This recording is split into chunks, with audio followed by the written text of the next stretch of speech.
and the Australian Grand Prix is go.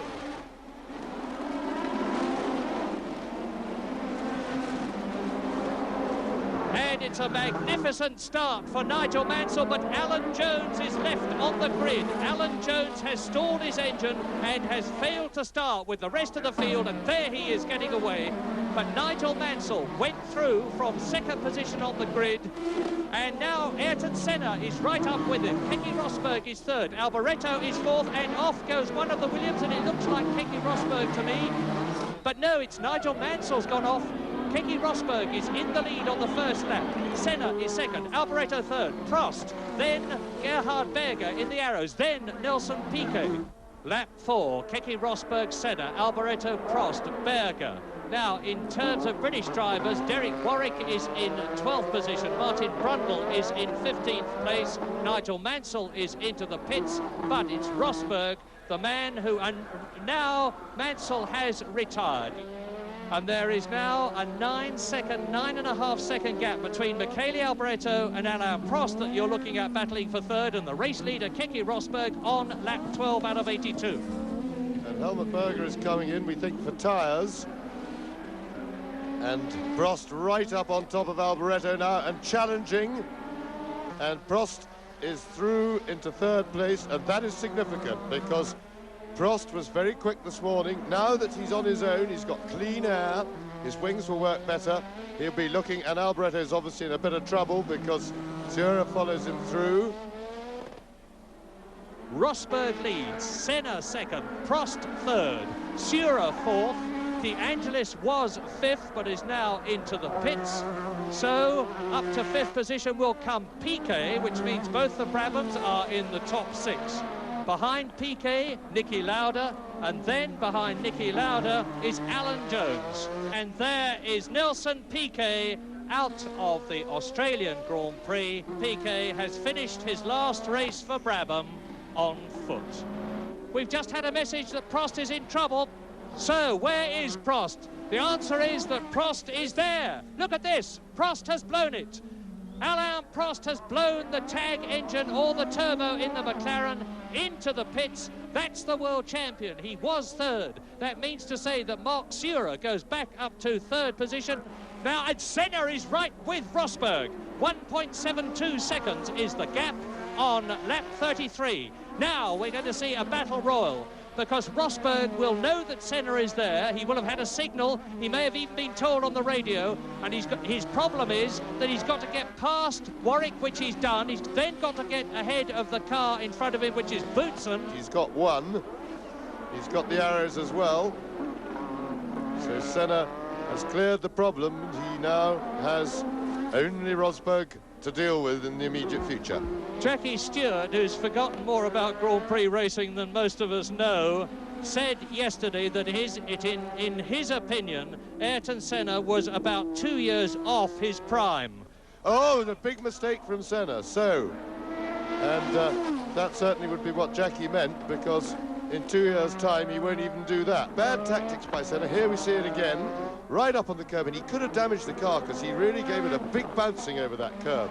Now, it remains to be seen as to whether Senna has got himself into trouble if he's damaged any of the suspension on the car, because they really aren't designed for that sort of fun and games. Rosberg has got the minimum of rear wing on his Williams. That means to say the downforce is minimised. It means the speed down the straight is maximised. When he gets onto the Brabham straight, he should be able to put his foot down and really pull away a bit from Senna, whose car may be better on handling on the tight stuff, and he's taken part of Rosberg's car away because Senna's right front tyre hit something on Rosberg's car, and it may have affected the wing, and Senna is leading. Rosberg is through.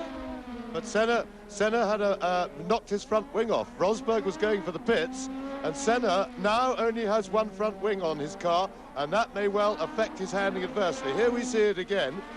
He didn't expect Rosberg to slow down then. I somewhat sympathise with Senna for that.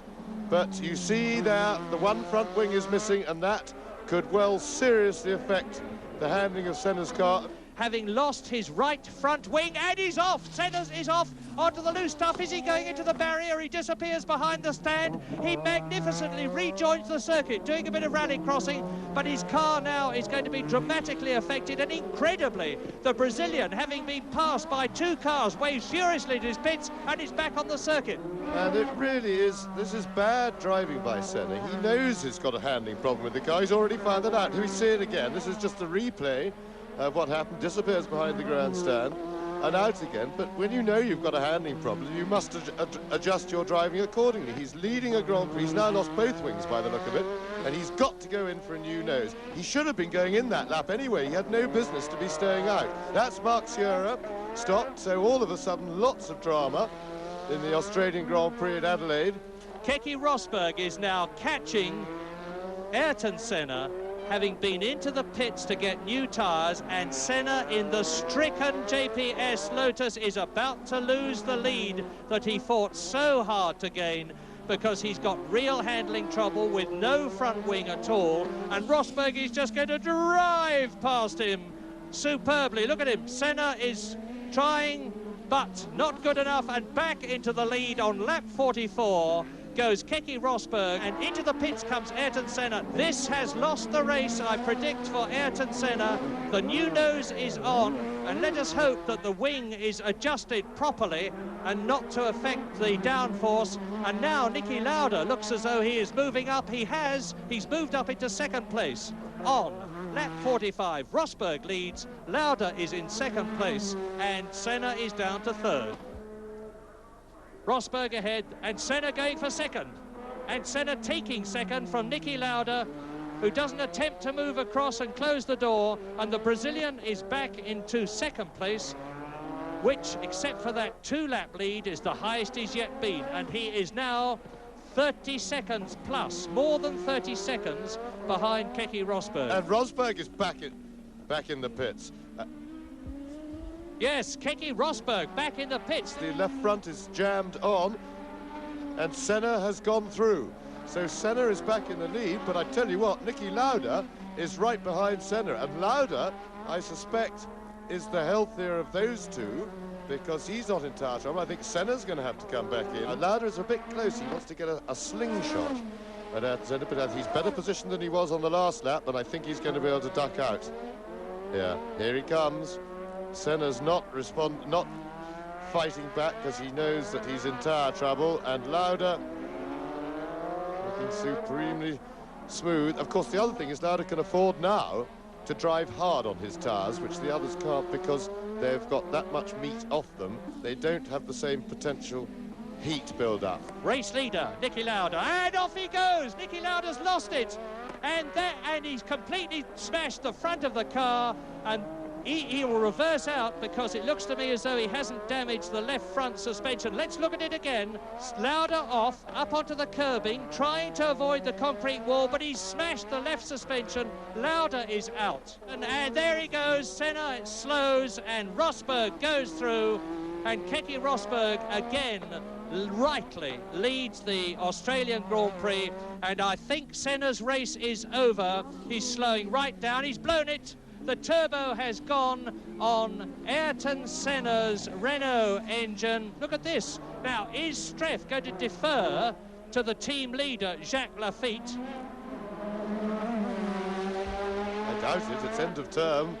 Laffite's waving away. No, Streiff is showing full determination. And Laffite is telling him to slow down, and Streiff doesn't care. Well, I sympathise a bit with Streiff, but Laffite's shutting the door on him hard anyway. Jacques Laffite is furious with Streiff. He's angry with the new boy, and he's hit him, and Streiff is going to be out of the race. He's destroyed his suspension, and that must be black mark for Philippe Streiff. Yes, a marvellous weekend for everybody, as Keke Rosberg comes up to win, and well organised the Australians. A truly marvellous race with lots of drama. So a quite magnificent Australian Grand Prix, for my money the best of the year, ends in victory for Keke Rosberg, with Jacques Laffite in second place, Philippe Streiff third, Ivan Capelli in fourth place, Stefan Johansson fifth, and Gerhard Berger sixth.